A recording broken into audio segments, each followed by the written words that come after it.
ওরে ভাই রে ভাই, ঈদের খুশিটা যেন আরো দ্বিগুণ বাড়িয়ে দিল পরিচালক অনন্য মামুন।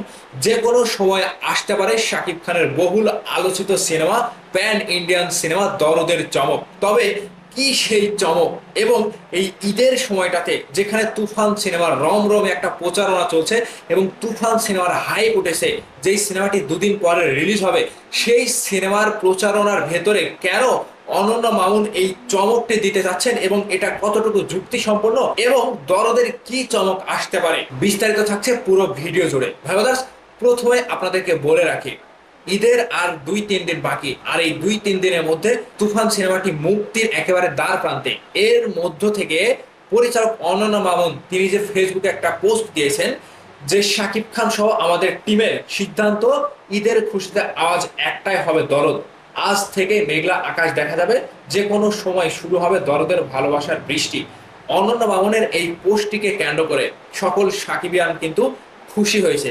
কিন্তু এর মধ্য থেকে কিছু কিছু সাকিবিয়ান আবার বলছে যে তুফান সিনেমার প্রচারণা চলছে, তুফান সিনেমা মুক্তি পাচ্ছে, এর মধ্যে আবার দরদের সেই প্রচারণা কিংবা দরদের কোনো কিছু একটা রিলিজ দেওয়া, এটা কতটুকু যুক্তি সম্পন্ন? আসলে এদের সিস্টেমটাই খারাপ। তো এখন এই বিষয়টা নিয়ে একটু কথা বলার দরকার রয়েছে ভাই।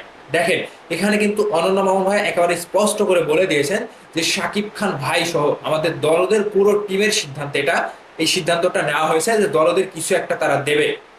এখানে আমি একটা কথা আপনাদেরকে মনে করে দিতে চাই, যেহেতু শাকিব খান ভাই নিজেই সিদ্ধান্ত দিয়েছে, তিনি নিজেই সিদ্ধান্ত উপনীত হয়েছে, সে জায়গা থেকে আমাদের ভক্তদের কিচ্ছু করার নাই। শাকিব ভাই যেটা বলবে সেটা আমাদেরকে মেনে নিতে হবে। এবং এবং এই সময়টাতে ঈদের একটা মুহূর্তে তুফানের হাইপ নিয়ে আপনারা যে মন্তব্য করছেন, তো ভাই তুফানের হাইপ আর তোলা লাগবে না। তুফানের প্রচারণা মনে করেন যে শেষ, এখন ট্রেলার রিলিজ দেবে, গান রিলিজ দেবে, এখানে আরো একটু প্রচারণা বেড়ে যাবে অটোমেটিক্যালি। সেজন্য তুফানের আর কোনো প্রচারণা করা লাগবে বলে আমার মনে হয় না। যতটুকু প্রচারণা আমরা করেছি কিংবা তুফানের টিম থেকে করা হয়েছে, তুফান এমনিতে হিট ব্লকবাস্টার হয়ে যাবে, এখানে তুফানের পেছনে আর না দৌড়ালেই চলবে। তো এখন এই যে অনন্য মামুন হঠাৎ কেন এই পোস্টটি দিল এবং দরদের সুখবর নিয়ে তিনি হাজির হলো কেন?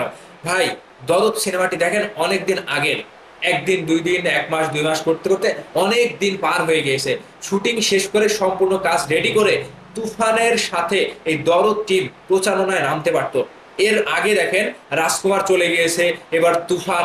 ভাই, একটা সিনেমা নিয়ে যদি একটা মানে এক একটা সিনেমার জন্য যদি অপেক্ষা করতে হয় যে রাজকুমার চলে গেলে দরদের প্রমোশন হবে, এখন আবার তুফান চলে গেলে দরদের প্রমোশন হবে, ভাই এভাবে কিন্তু পেছনে পড়ে যাচ্ছে। তো দরদের হাইপ এবং দরদের প্রচারণা কিন্তু এর মধ্যে একদমই নেই বললেই চলে। তো এখন যেহেতু একটু একটু প্রচারণায় নামতে যাচ্ছে কিংবা দরদের কোনো কিছু নিয়ে যে কোনো সময় তারা চমক দিতে যাচ্ছে, এটা একটা ভালো সিদ্ধান্ত বলে আমি মনে করি। কারণ তুফানের গতিতে চলে যাবে, তুফানকে আটকানোর ক্ষমতার কারণ নাই।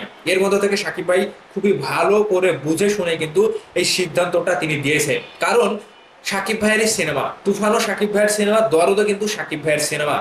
সেই জায়গা থেকে দুইটা সিনেমাকে কিন্তু আলাদা করে দেখতে হবে। কারণ তুফান তার নিজের গতিতে চলবে, আর দরদের যে একটা গতি রয়েছে, যেহেতু প্যান ইন্ডিয়া বলিউডের সোনাল চৌহান নায়িকা হিসেবে থাকছে, সেই জায়গা থেকে দরদকেও কিন্তু আপনারা পেছনে ফেলতে পারবেন না। এখানে দরদের যে একটা চমক যে কোনো সময় দিতে চাচ্ছে, এই চমকটা দেওয়ার পরে আপনারা সকলেই খুশি হয়ে যাবেন যে অনন্য মামুন চমকটা দিল। কিন্তু এই যে ফালতু সিস্টেমের কথা বলছেন কিংবা ফালতু একটা সময়ের কথা বলছেন, এটা ভাই চলচ্চিত্রে হবেই। এই সময়টা এরকম ভাবে চলচ্চিত্রের প্রচারণা হতেই থাকবে। তো এবার চলে আসুন দরদের কি চমকটা দিতে পারে। প্রথমে আপনাদেরকে বলে রাখি, দরদের পোস্টার আমরা দেখতে পেয়েছি, সাকিব ভাইয়ের একটা লুক ধারী পোস্টার আমরা দেখতে পেয়েছিলাম। তো সেই জায়গা থেকে দরদের কিন্তু টিজ কিংবা ট্রেলার কিংবা গান কোনো কিছু আমরা এখনো পাইনি। হয়তো টিজার বলেন কিংবা আরো পোস্টার বলেন, কিংবা গান বলেন, দরদের কোনো একটা কিছু কিন্তু অনন্য মামুন যে কোনো সময় ছেড়ে দিতে পারে। সেটা ঈদের এই আমেজকে আরো দ্বিগুণ বাড়িয়ে দেবে শাকিব খানের দরদ সিনেমার যে কোনো একটা চমক। তো ভাই ব্রাদার্স, এই যে তুফানের চমকের মধ্যে যদি দরদের চমকটা এখন দিয়েই দেয় রে ভাই, তাহলে বিষয়টা একেবারে অন্যরকম হয়ে যাবে। মানে ডাবল ঈদের আনন্দ কিন্তু সকলের মধ্যে কাজ করবে যে একটি সিনেমা যেতে না যেতে আরো একটি সিনেমা চমক, ও মাই গড, এটা হচ্ছে শাকিব খানের চমক। তো তাদেরকে দেখাতে হবে যে ভাই ঈদ ছাড়াই শাকিব খানের সিনেমা আসছে কি না। এটা এখন সময়ের প্রচারণা এবং সময়ের একটা মানে খুশির একটা ব্যাপার হয়ে গিয়েছে। তো ভাই যে কোনো সময় দরদের চমক আসতে পারে, এমনটাই অনন্য মামুন জানিয়েছেন। তো এই খুশিতে আপনারা কতটুকু খুশি এবং দরদ সিনেমার কিছু একটা আসছে, এটা আপনাদের কাছে কতটুকু ভালো লাগছে, অবশ্যই ভিডিওর নিচে কমেন্ট করে জানাবেন। ভালো থাকবেন, ধন্যবাদ সম্পূর্ণ ভিডিওটি দেখার জন্য।